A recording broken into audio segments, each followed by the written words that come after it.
Hi kuya, magandang hapon. Nasaan ang punta? Mag-igip po, ma'am. Nagsaing po kasi yung ano. Nagsaing? Opo. Kaya naubos po eh. Mag-iigip po ako. Oh, tamang-tama pala. Nagsaing kayo, gutom kami, pupunta kami sa inyo. Opo. O, di ba? Sinaing lang? Opo, nagsaing na po. Anong ulam? Hindi po natin alam, ma'am, kung anong ulam natin. Siyempre, may sitaw doon, may ampalaya doon, may pipino doon. Higit sa lahat, ang sarap ng pipino mo. O, di ba? May pipino pa doon. Meron po, nandun na po. May itlog. Itlog ng manok? Ng tao, pwede rin. Meron. Wala po. Wala? Opo. Sayang, walang itlog ng manok. Yun nga po eh, ma'am. Nakapitas na po yung pala eh. Tapos sitaw, pipino. Meron na rin. Opo. Wow. Okay, sige, magigip po muna kayo ha. Opo, Dito lang po kami ha. Opo. Nandyan si Mrs. mo? Nandun po, nagsasayang na po. Sino kasama niya? Wala po. Okay, sige, punta kami. Ayan, yung mga anak niya. Hello! Hi! Oh, si Chip. Saan si mama mo, Chip? Ha? Saan si mama mo? Oh, ito yung bunso ni Ate Carla sa ni Kuya Jeffrey. Tamang-tama. Nag-igib daw at nagsaing si Ate Carla. Dahil napakahirap ng tubig na dito. Kaya ganyan. Ay, ayun na nga mga kabayan. Ginawa na nga po nila yung kubo. Kasi last time wala po ito. Wow, ang sarap naman talaga tumambay oh. Sarap naman matulog dyan. Napakalinis ng palibot. Plus merong ganitong klaseng kubo at may duyan pa. Wow, very relaxing po mga kabayan. Oh, ito pala sinabi ni Kuya Jeffrey. Meron ngang napitas. Meron nga. Nagsaing na pala sila mga kabayan. Dito kasi kami kumain noong nakaraan oh. Ang sarap naman to humiga. Alam mo pag ganito mga kabayan, parang priskong-prisko ako. Parang relax na relax. Oh, ganyan oh. Wala na, tulog na ako. Kuya Jeffrey. Ay, wala pala. Si Ate Carla pala natabi ko. Tapos dito, tabla. Wow. Pero mas gusto ko doon mga kabayan matulog kasi presko. Dito mainit. Mas gusto ko doon. Oh. Wow, ang laki ng kaldero mga kabayan. Diba? Isang linggo yan eh. Isang linggong kainan nila. Ay, meron pala ditong ano, na may lamesa nyo. Diba? Dito kayo kumakain? Ito pala eh, may lamesa pala kayo dito eh. O, lamesa? Lamesa ni Chip? Akin ang sinaing nila sa bagay. Wala kasi lang ulam. Kaya, puro lang kanin ang kakainin nila. Diba? Kaya kailangan damihan ang pagsaing. No, Ate Carla, ano? No, kansihal, no? Kasi walang ulam. Bawiin na lang sa kanin. Tag-iisang binihado sila, mga kabayan. Lalo na si Chip, pagod to sa duty. Kaya kailangan niyang kumain ng maraming kanin. Si Carla, may nagtatanong sa akin.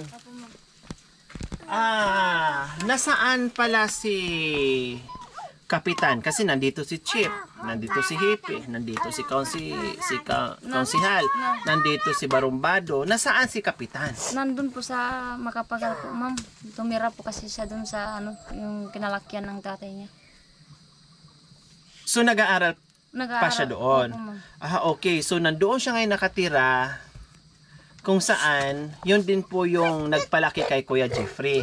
Mga ilang taon na po siya. Siyempre, medyo may edad na si Kuya Jeffrey. Mga ilang taon na po yung nagkumuha sa kanya.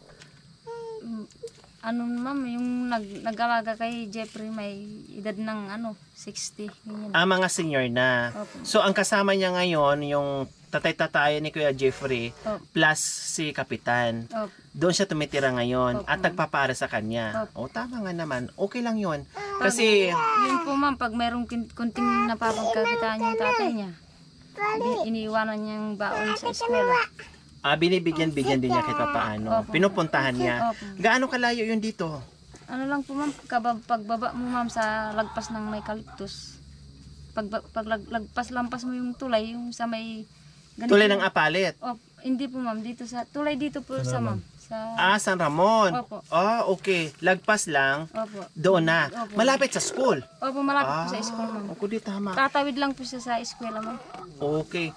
kundi maganda, at least panatag kayo kasi ang napuntahan ni Kapitan ay parang hindi na ibang tao. Kilala nyo na, kumbaga. Kasi yun nga yung nagpalaki sa mister mo. And then, kasi si Kapitan po mga kabayan, no, itong huli na, parang na pabarkada na, no, halos na sa layasan na, laging sumisigaw tong nanay kung saan na, no, puro barkada. Kumbaga, nalilibang na sa barkada. Diyan nga po ma'am, na laging nababarkada pag sinasabihan ko ma'am yun. Parang nagtampo siya. Nagtatampo. Ngayon, pinuntahan ko doon, nakipagkasundo ako sa kanya. Bakit galit ka sa akin? Sabi ko, hindi ako galit sa inyo, Nay. Sabi niya, gusto ko lang mag-aral dito. Ayaw ko na doon sa nabuklod, sabi niya. Oh, so siya na ang nag-decide na doon na siya mag-aral. Opo. Okay, maganda. Kasi at least napalayo sa barkada. No? At tiyak na makapag-aral siya doon. Ma'am, 2 oras lang daw unat yung mga kaklase niya. Oh, okay. Ayos lang yun. Kahit lumayo man sa inyo at hindi naman ibang tao yung napuntahan niya at siya naman nag-decide na gusto pala niya mag-aral doon, no? Kaya lang, syempre, nandoon pa rin yung suporta nyo. Punta-puntahan nyo pa rin, bisitahin nyo pa rin, kumustahin nyo pa rin. Diba? Okay lang yun. So, ayan po mga kabayan, wala dito si Kapitan kasi nagtanong sila kung nasaan si Kapitan, bakit hindi nakikita. Nag-aral po, nandoon po sa ibang barangay, pinaaral doon sa nagpalaki ni Kuya Jeffrey na tatay niya. And then, para mapalayo sa barkada, kasi nga, nalilibang na dito sa barkada. Parang lagi na lang barkada, napabayan yung eskwela. So, doon na lang muna sa kabilang barangay. Okay? Sige. Ito, kamukha ni Kapitan. Yan po. Lagi ko ito nakikita doon sa naglalaro. Kaya nga po ma'am, sabi ko, huwag kang maglalaro sa daan. Kaya Sa nagtaka gasaan ka. ako, lagi lang nandoon naglalaro kasi yung bahay mo pala nandoon sa malapit lang naman. Huwag sa tabi ng kalsada kasi marami ng disgrasya. Sino naghuhulog ng alkansya dyan, Kapitan? Ay, Yung konsihan. tatay niya po ma'am. Kaya nung walang pambili ng kape, binutasan na naman agad. Ayan po mga kabayan. Nakaipon lang po ng 150 ma'am, sabi niya, o ito sa kaso. 150 ang laman niya sa alkansya. Opo ma'am, napasukan lang niya ng 150, yung purse barya. Hanggang 150. Yung tig 5 piso o 10? 5 po. 5 piso. O, di ba mga kabayan, no? Gumawa ka ng paraan mga kabayan, kahit pa piso-piso, pala 5 piso. Pag nakarami ka din, hindi mo mamalaya mga kabayan, ay Yung pong 150 ka na, 200 ka na or more than. Kapitan po noon ma'am, yung bikan ng inyog, nag-ipon siya doon. Naka-300 siya. Sabi niya, sakto naman magpapasko na. Bili ako ng damit ko. Sige, bili ka na. Isang pares po, yun lang. Wow. Damit. Diba? Pati ito. Opo. Ayan po mga kabayan, meron din dito magkabilaan. Kaya pagdating ng bagyo mga kabayan, wala nang puwersa yung bahay nila kasi puro na may mga hiwa. No, natanggalan na ng mga buto-buto. Kaya pag nagbagyo ng signal number 1, lipad ang bahay, punta doon. Siyempre wala lang tibay, wala lang pundasyon kasi napuro na. Ay, hindi ka ma'am. So walang ulam. Wala po. Ayan Ay, ma'am. Yung Aray ko. Ay, mainit po ma'am. Okay, lamira kasi. So ang ulam ng mga kabayan ay Sitaw ma'am na at saka yung buto ng sitaw ma'am. sitaw at buto ng sitaw. Sitaw pa din. Nagsama ang kaluluwa. Kasi sabi niya, sitaw daw, tapos buto ng sitaw. Siyempre sitaw pa rin yun. Nandito lahat ng kaluluwa ng sitaw. Wow, ang sarap naman ito. Laki ng malinam pa naman tong sitaw. Ate Carla, ayan o. Ito ulam mo, Chep? Ito ulam?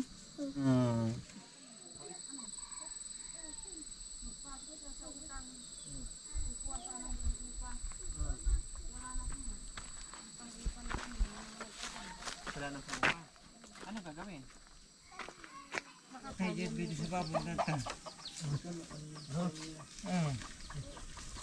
So ayan po mga kabayan, pinaihaw ko na yung dala-dala naming tilapia. Ito yung sinasabi ko kanina na sa isang pamilya na dapat dito ko lang sana to dadalhin. Dahil last time po dito kami nagluto ng gulay na walang mumo, walang sahog. No? At sabi ko ni Kuya Jeffrey, babalik kami dito para magdala ng ulam. Kailan po, sabi ko, nakadaan kami doon kay ate sa isang pamilya. No, sabi ko hatiin na lang natin para uuwi tayo. No, para yung hapunan nila magiging okay naman at magiging masaya sila sa hapunan nila. Kaya sabi ko hatiin na lang. Kaya ito ngayon, nandito yung kalahati, nandoon yung kalahati sa isang pamilya. Kaya ito, niluluto yung tilapia. Fresh. Buhayan kanina mga kabayan. Buhay yan kanina mga kabayan.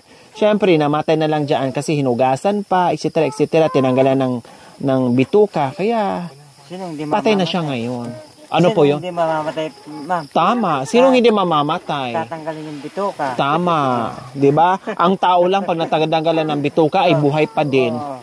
Pwede yun. Oh, 'di ba? So ayan po mga kabayan, nandito na yung ating tilapia. So ayan po, mayroon din ditong pinagkabisi-bisihan. Anong lulutuin natin, Ate Carla? Adobong kamanyan po. Ay, Adobong sitaw. Nagdala na ako ng pangsahog ha. Kasi last time ang ginawa natin walang sahog. Kaya ngayon lulutuin ni Ate Judith ng may sahog para lalo siyang masarap. O 'di ba? Kaya ito mga kabayan, nasaan na po yung sitaw natin? Nandiyan na. Okay. So nandiyan na yung ating sitaw. Naka-ready na rin yung ating pangsahog. O marami na nga po yung mga kabayan eh. Dapat pagsahog yung konting momo lang.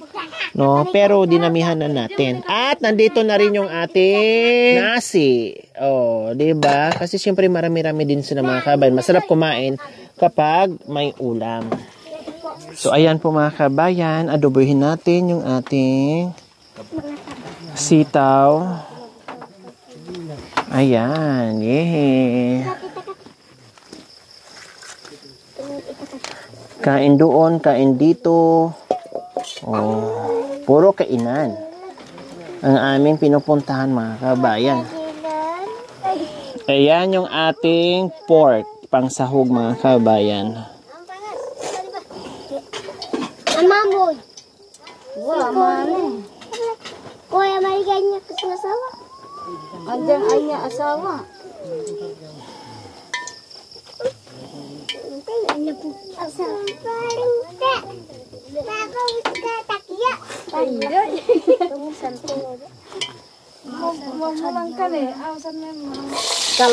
Yan, igisa na natin yung ating bawang. Then, yung ating sibuyas.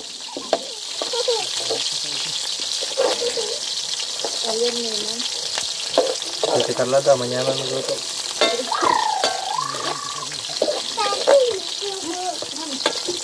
Ating mumo. Mumo, aswang. Oh, yan ang tawag sa amin. Mumo, aswang, anito. Ayan. Oh, ang dami nating sahog pala. Adobong baboy. Sobra-sobra yung sahog. Adobong baboy na yan. Hindi na. Grabe, sobra-sobra yung sahog mga kabayan.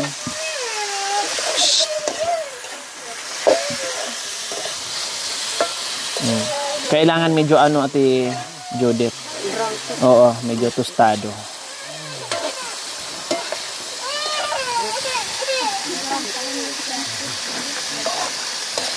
Bukas yung sobra.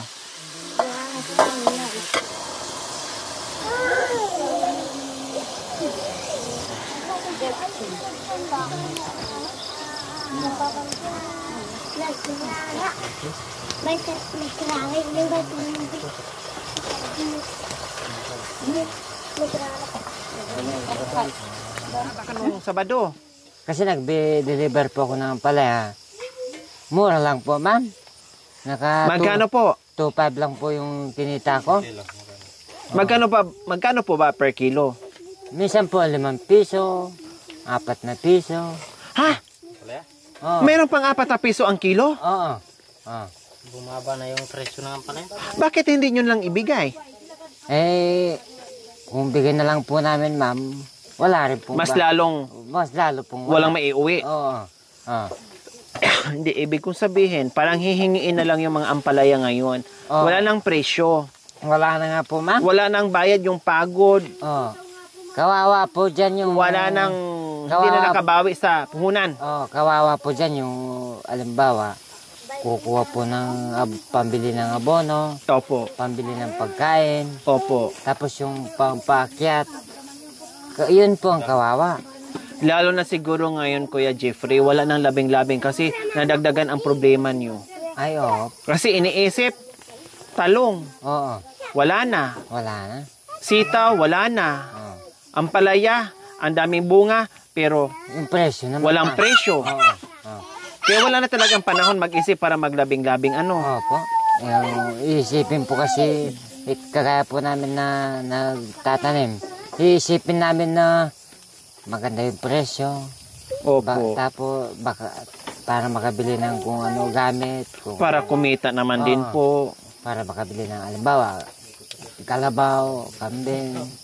O kaya may paggawa mo yung bahay. kahit Unti-unti. papaano, wala, lalo pong bumabagsak eh. Kasi sa presyo eh, ng mga laman. Bakit ano nangyari po, Kuya Jeffrey? Iniwan ko po, no. Diyan po sa kababa yung mahirap yung tanungin yung presyo.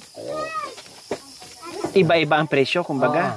Oo. Pero samantala ngayon sa ibang palengke, tulad sa amin, 80 o 100 ang per kilo ng ampalaya. Oh, tapos dito po sa amin, ma'am, may ano, sabihin sa amin, nasa 25, 30, yung 1 kilo. Opo. Oh, sa palengke daw. Oh, Tapos bilhin na dito, tapos bibilin 15 na lang, 10 na lang, 10, 10, 8, at may 5 pesos. pa ngayon. 7 pesos. 4 pa. 4 pesos. So, Wala na. Wag na po kayo magtanim. Sa asaway na lang kayo magtanim na magtanim. Walang lugi. Grabe, pero ganun pa man. Siyempre, kailangan bumangon. Kailangan kumilos pa rin. Kailangan pa rin magtanim. Kasi hindi pwede. Nalugi ka sa isang negosyo ay magpakalugi ka ng lahat. Siyempre, gagawa ng paraan para bumangon. Yan po, para may income. pagtatanim pong yan, para sa ano yan, pinagbabato eh. Bato ka ng bato, malay mo nakatama yung bato mo. Tama. E di lalong salamat kung Opo. nakatama. Kailangan natamaan ng bato yung mga buyer. 4 na. 4 na Kasi lang. sila yung nabato. Oh, sila yung nabato. Nagalit. Ang galit. Ayan po mga kabayan. Opo, seriously, sobrang baba ngayon. Yan po yung kalaban ngayon sa mga katulad nila na ang laki ng farm ng ampalayahan. Tapos ganun ang nangyayari sa kanila. Wala silang magawa. Nagtatanong ako, ma'am. Opo. Sabi ko, bakit biglang ganyan yung presyo? Paano yan? Hindi naman kayo naggastos yung parang anong, hindi naman sakador, ano yung ampalaya ko. Bakit mura yun yung kinukuha? Oh. Anong sagot po? Sabi, wala, nasa mga sakadora yung presyo. Oh. Sabi nila, sa kadura ang presyo. Oo. Kasi lalaki daw yung kita nila doon. Kasi nga, sila mismo babagsak ng presyo ng mga kalakal na mga aita. So parang bibilhin ng mura, ibebenta ng mahal, ganon, mataas na presyo. Oo, ganon, ma'am. So ang ending, ang kawawa kayo. Oo. Oo. Ikaw, ma'am, isipin mo. Ibang bayar? Sila lang? Oo. Kung isipin naman namin, kung bibiyahin namin, kawawa din kami. Yung gasolina Kasi, namin. gasolina, Oo. mag-upa pa kayo ng sasakyan, Oo. gasolina, Oo. Eh, yung tao pang magbuhat, Oo. lahat. Oo. Ay, yung pagkain pa, ma'am, ulam. Halimbawa, sigarilyo. So ibig sabihin, Kuya Jeffrey, kailangan talaga sipag at tiyaga. Oo. No? Kung nadapa man ngayon, siyempre kailangan natin bumangon Oo. para magtanim na naman na magtanim. Kumbaga, Kaya ako, kung si ma'am. Mrs. yan, nakatanim ka ngayon, bababa ka rin, parang ganon ano. O Kaya ganyan ang ako- buhay. kaya ako, ma'am. Parang nakataob, minsan nakatihaya, nakataob, nakataob. Ganon lang yun ang buhay. Kailangan pa rin magtanim na magtanim, Kuya Jeffrey, ha? kasi- Tuloy-tuloy pa rin. Lalong-lalo na may Mga anak. na nag-aaral na. Opo, Kaya pilitin po namin na magtatanong. tama. Kahit Kasi mga- mas lalo magkakasakit pag walang makain. Oo. Kung kainin yung pinagpawisan, ma'am. Opo. Maano mo yung busog Kahit mo. kunti lang, pero busog na busog ka na. Oo. Oh, kasi masaya. Ay, wow, galing sa pawis ko, galing sa ano ko. Nagbana talaga ako ng buto para sa pamilya ko. Ang sarap sa pakiramdam. Parang gano'n na ibig yung sabihin, Kuya Jeffrey. Ayan.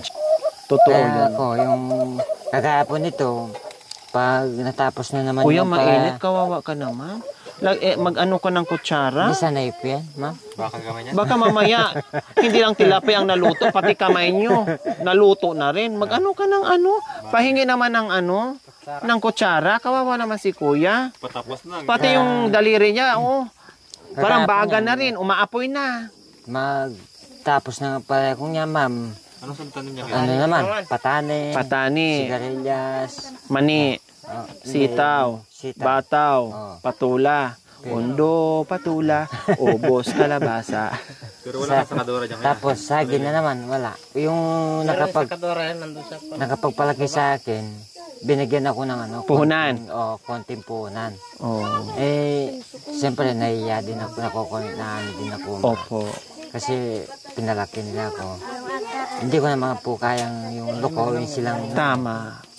Ngayon po ma'am, nandun nga po si Kapitan. Opo, yun nga po nakwento sa akin ni Mrs. nyo na nandoon siya nakatira, nag-aaral dahil iyon din yung nagpalaki sa inyo.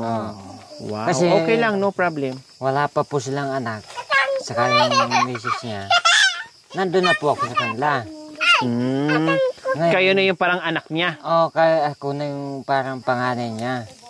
Ngayon, sabi niya sa akin, dahil maano ka na, yung kaya mo nang Trabaho, magtatanim, opo.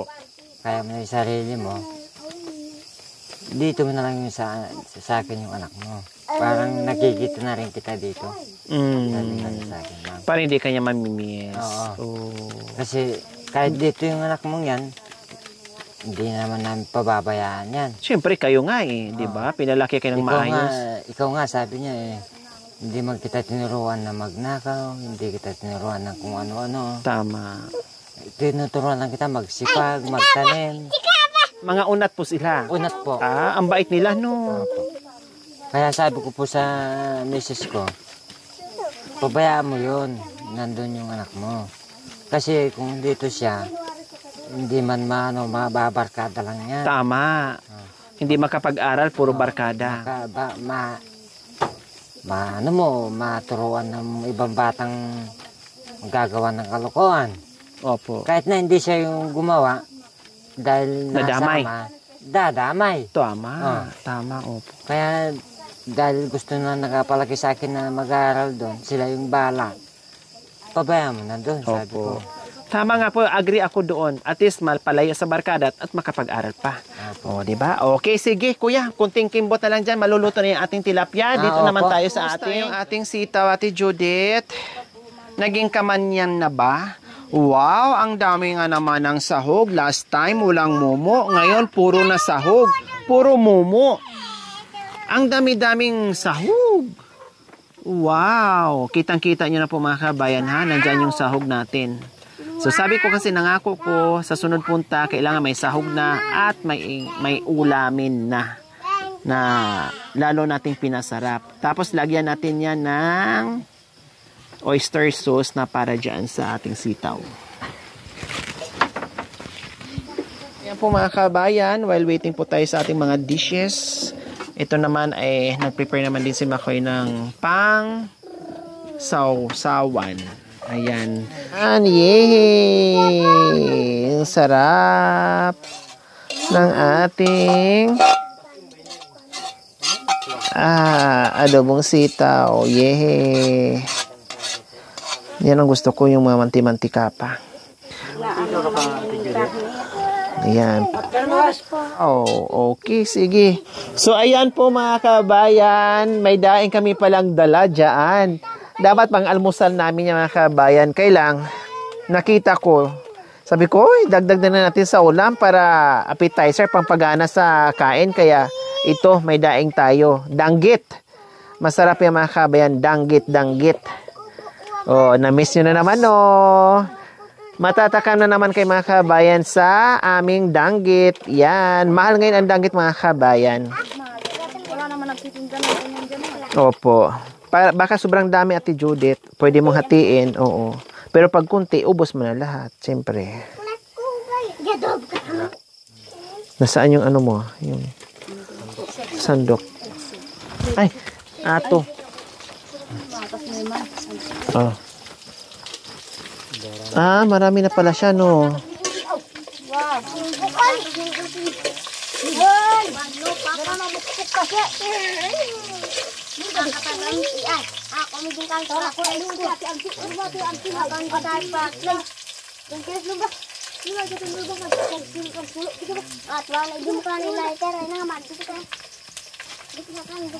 So, mga kabayan, amoy pa lang ang sarap na niya. Oh, di ba? Pasaw may apo. Pasaw may ame pa kalam beso. Yan.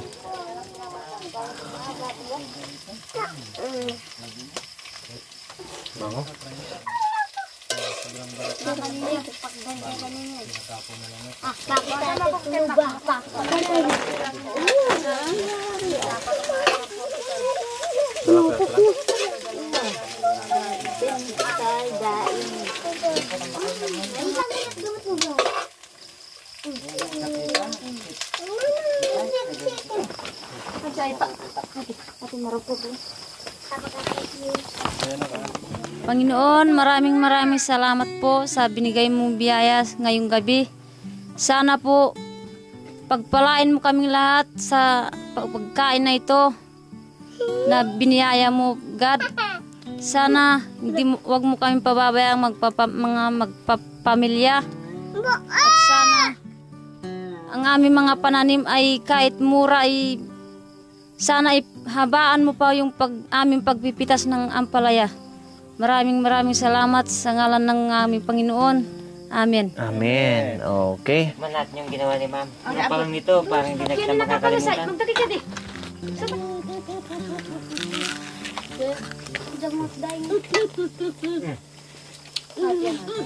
Dagdag ka na.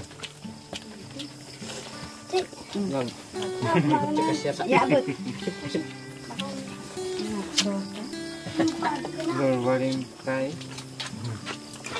Sabo? Sabo at terapia. Kain po mga kabayan. Yung aming pusit danggit hindi na nakaante ng almusal. Niluto ko na rin mga kabayan para makatikim sila. Kumain ka ng yung pusit dyan saka danggit ha. Para sa inyo yan, walang ibang bisita, tayo lang.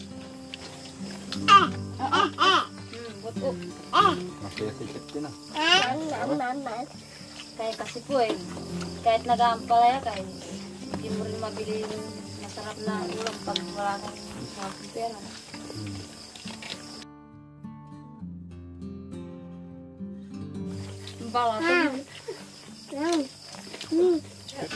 Ragal ng takap mo. Malaki pa sa'yo yung pinggan mo.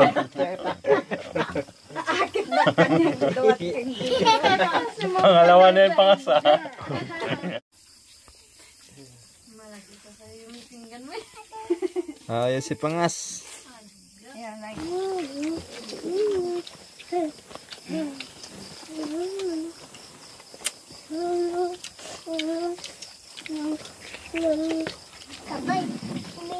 Kapag ako. Lara sa usawan.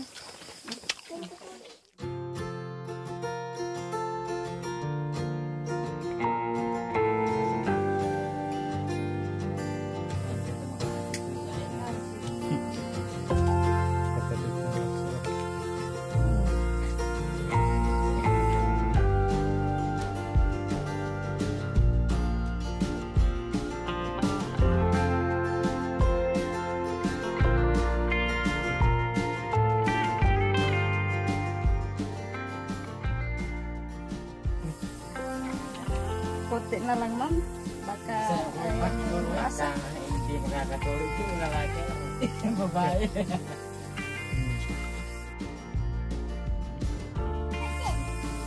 Kuya Jeffrey and Ate Carla, uwi na kami. Ha? Uwi na po kami. Salamat sa muling pagkikita, sa muling pagkakainan natin. Nag-enjoy tayo. Mayawa ang Panginoong Diyos, makakabalik pa rin dito. Ha? Bahala na schedule natin. O Ate Carla, pambili ng ulam. Sige na. Pambili ng ulam. para bukas, iniwan ko na yung pusit sa kadanggit para may pang-amusal kay bukas, ha? Okay, salamat sa muling pagkikita, ha? Okay, bye-bye, Kuya Jeffrey and Ate Carla. Uwi na kami mga kabayan kasi gabi na. Habang naglalakad ay may kape. Kasi sobrang busog ko mga kabayan. Kailangan ko na magkape. Bye-bye, dito na kami. Opo, ma'am. Thank you for watching. Don't forget to like, share, and subscribe.